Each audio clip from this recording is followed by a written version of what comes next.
चाहिए मंगलवार, फोड़कर उसके अंदर का फल निकालना, उस फल को शिवलिंग पर चढ़ाना, एक लोटा जल शंकर भगवान को समर्पित कर।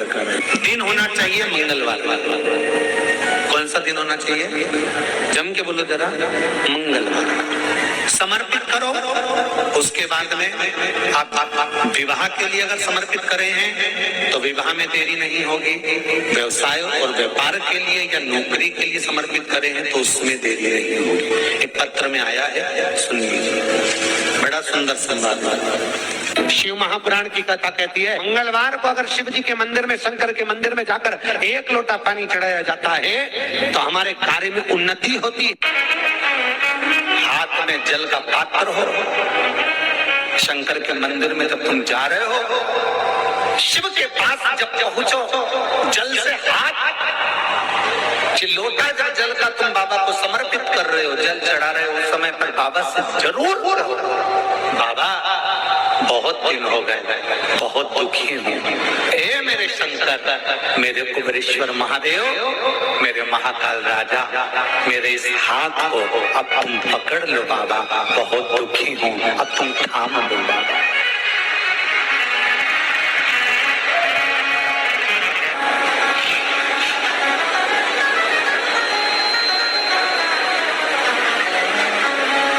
महापुराण की कथा यहाँ तक कहती है कि यदि आप कोई मंत्र, साधना, व्रत, उपास कुछ भी नहीं जानते तो बेलपत्री के वृक्ष के नीचे एक लोटा जल चढ़ाओ, प्रदोष की प्रदोष एक घी का दीप लगाओ और बेलपत्र के वृक्ष के नीचे की मिट्टी का ही तिलक लगाओ। क्या हो रहा है? What's the big deal? It is a big deal. क्योंकि ICICI बैंक कार्ड्स पे है हजारों डील। मतलब non stop shopping. Of course, तू कपड़े नहीं पूरा मॉल खरीद ले और तुम ओवन, फ्रिज, टीवी सब बदल देना, मगर मुझे मत बदलना।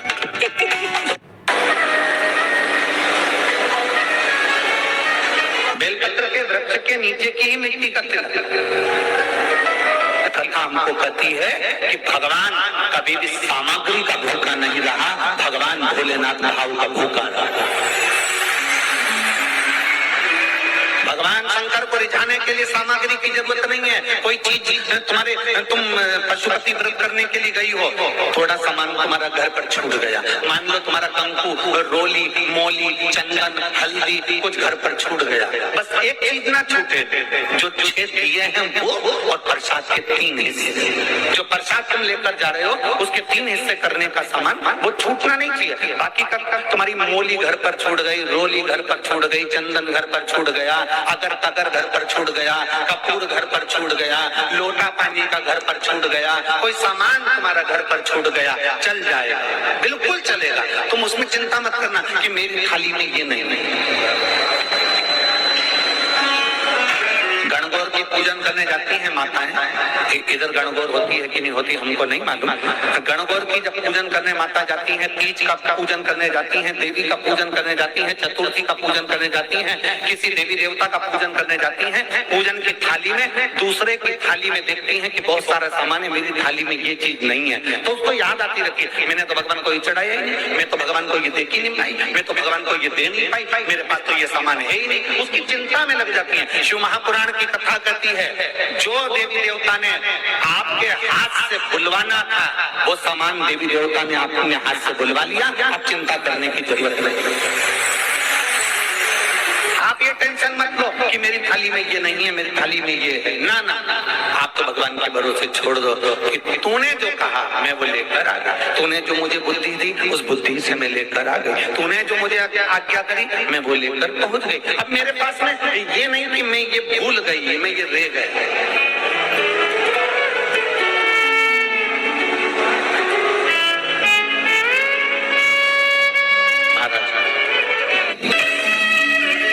नहीं चलता हो, दिक्कत आ रही हो, हनुमान जी के दूसरे नंबर का भाई गतिमान का स्मरण करो, हनुमान जी के उल्टे पांव का सिंदूर लाकर गतिमान का नाम लेकर स्वस्तिक बना दिया जाए व्यापार वाली जगह पर, तो व्यापार अच्छा चलने लगता है महाराज। कोई व्यक्ति पैसा खा गया, नहीं दे रहा, बहुत परेशान हो गए, मांग मांग कर दे गए, नहीं दे रहा, हाथ जोड़ लिए, पांव जोड़ लिए, सब कुछ कर लिया, नहीं दे रहा, तो हनुमान जी के तीसरे नंबर का भाई रतिमान, रतिमान का नाम लीजिए। पीपल के पत्ते पर लाल सिंदूर से जो व्यक्ति पैसा लेकर गया उसका नाम लिखकर बहते हुए पानी में अपनी रतिमान का नाम लेकर छोड़ दीजिए। 15 दिन में रतिमान ऐसी उतावली मानक मचाता है कि उसको हाथ जोड़कर वो खुद फोन लगाकर बोलता है, भैया तेरा मैं पैसा लौटा दूंगा। रतिमान का स्मरण किया जाएगा। रतिमान, ध्यान दीजिएगा, पंचमुखी हनुमान का एक स्मरण, पंचमुखी हनुमान का एक भाव महाराज। जैसे बहुत ज्यादा तकलीफ अगर व्यक्ति को हो गई है, बहुत कष्टमय जीवन चल रहा है, हार गए हर जगह से और तकलीफमय जीवन चल रहा है, तो पंचमुखी हनुमान का एक शिव महापुराण का और स्कंद पुराण का एक बड़ा सुंदर मंत्र है। उस मंत्र को आप सब एक बार हमारे साथ में बोले। ओम नमो हनुमते रुद्र अवताराय सर्व शत्रु संहारणाय सर्व रोग हराय सर्व वशीकरणाय रामदूताय स्वाहा। बस इस मंत्र को हाथ में काली तिल लेकर, एक जौ लेकर और गूगल लेकर, थोड़ा सा उसमें गाय का घी डालकर, कंडे को या अग्नि को जलाकर इस मंत्र का 11 बार 21 बार जाप कर अपनी कामना कर छोड़ दीजिए। कैसा भी रोग हो, बीमारी हो, कष्ट हो, दुख हो, तकलीफ हो, 21 दिन के अंदर वो आनंद आना प्रारंभ कर देता है। इस मंत्र, स्कंद पुराण का, शिव महापुराण का यह मंत्र मूल बच्चा पंचमुखी हनुमान सुख दे। और एक और चीज याद रखिए हमारा, यदि कोई काम के लिए जा रहे हो, कोई व्यापार के लिए जा रहे हो या नौकरी करने के लिए जा रहे हो और लगी नहीं रही, बहुत तकलीफ पा रहे हो, सर्विस ही नहीं लग रही, बहुत कष्टमय हो गया, तो निवेदन करूंगा 5 पीपल के पत्ते पर बेसन के 5 लड्डू घर में बने हुए, गाय के घी के 5 लड्डू रख लो। उस लड्डू के बीचों बीच एक आटे का दिया और उसमें तिल्ली का तेल डालकर इसी मंत्र का प्रयोग कर पंचमुखी हनुमान का किसी भी हनुमान के मंदिर में जाकर, दक्षिण मुखी हनुमान के मंदिर में जाकर